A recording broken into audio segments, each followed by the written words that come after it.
arriving on Capitol Hill this week. One of them, Florida's Congressman-elect Brian Mast. He's an Army veteran who served in Afghanistan. Mast worked as a bomb disposal expert with the elite Joint Special Operations Command, and there's a picture of him. During a mission 6 years ago, a roadside bomb exploded and blew off both of his legs. While Staff Sergeant Mast was recovering from his injuries, he promised to continue serving the American people.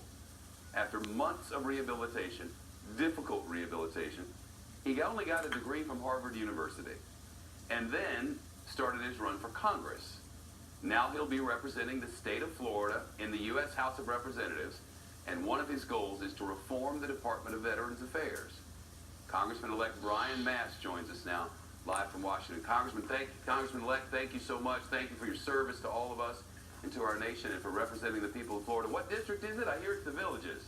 It's Florida's 18th Congressional District. It's a little south of the Villages. A little south of there. Congratulations. Why, after all you've been through, well, first of all, how did this happen in Afghanistan? What are your memories thereof? What should people know?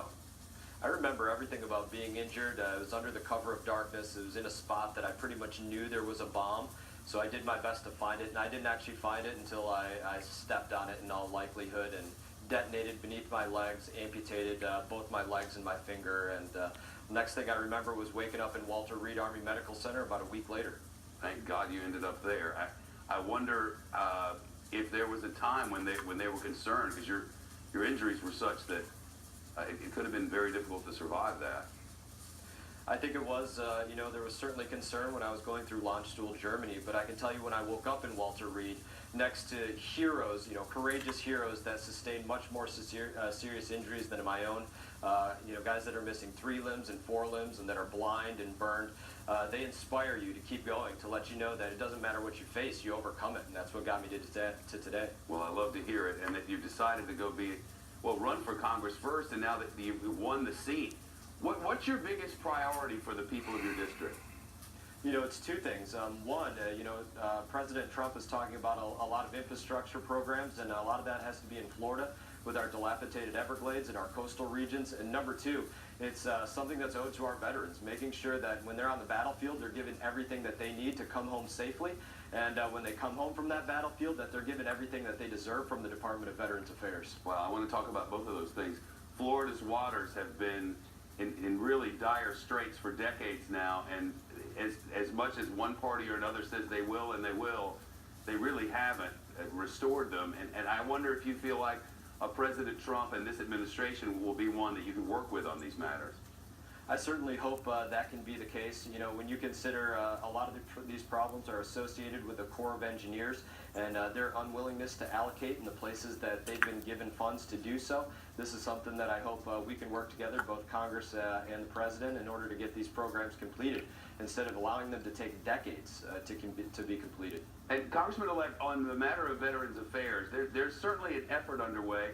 I wonder what your evaluation of those efforts so far is, and what you think the next steps are for our veterans. I don't think nearly enough has been done for our veterans, and I think people have to be at this place, in their heads that, the price for freedom is very high, and we do have Americans that are always willing to pay that price for freedom, but we cannot take that for granted. And that's what's going on right now by the VA.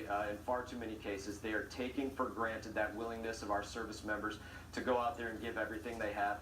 These service members have to be offered the opportunity to get their care wherever they want it, the VA or somewhere else, so that they're getting the care that they feel is best for themselves. So your proposal here is that veterans don't have to go to just the VA. They can go anywhere, and our people ought to pay for our people, period. That's exactly right. There is a Veterans Choice program that exists out there right now, but it's largely used for veterans that maybe they meet a certain threshold of a wait time, or maybe they live too far from their VA facility, so that might be a reason that they're given access to what they call Veterans Choice. This is something that should be given access to for every single service member that comes off the battlefield, so that they can choose the care that's best for themselves, and even beyond that, so that the VA has to compete for their care, so that the VA becomes a better institution of health. And that makes so much sense. I wonder if it'll fly in Washington. I wish you nothing but Godspeed. He said Brian Mast followed his father's footprints and enlisted in the United States Army, where he enjoyed service, as he puts it, for 12 years. Was injured, then got a degree, and now will serve Florida's 18th. Sir, all the best, and again, thank you so much. All the best to you. Thank you. Thanks. The nation's intelligence chief